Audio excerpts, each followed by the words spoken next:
za nang lung gel jing ki za di na mai mo be machan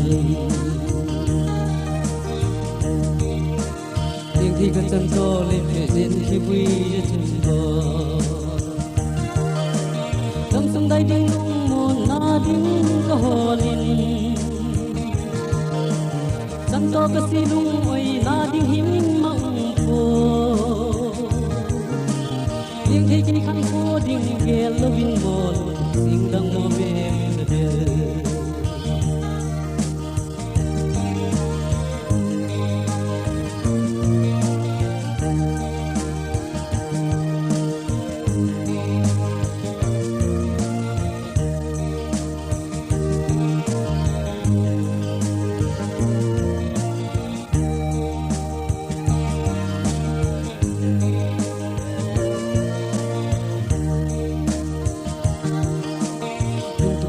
so na ding lung si phal dang in wa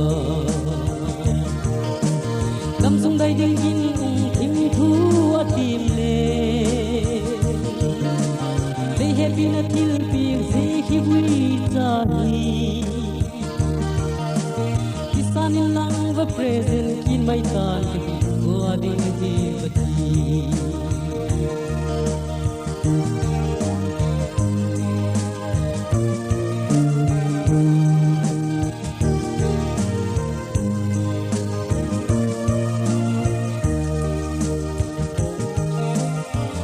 ki khan ko ding gel sau da mai da na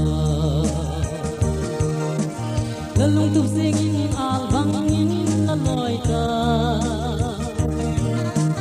ke de la kana don thi ti bang kang in ka hi khil na zo si ngai dam mon de san ne wa pe ngai dam ka su khil na zo si ngai dam mon de o be ngai dam ka he khil na zo si ngai dam mon ne sun ni o be ngai dam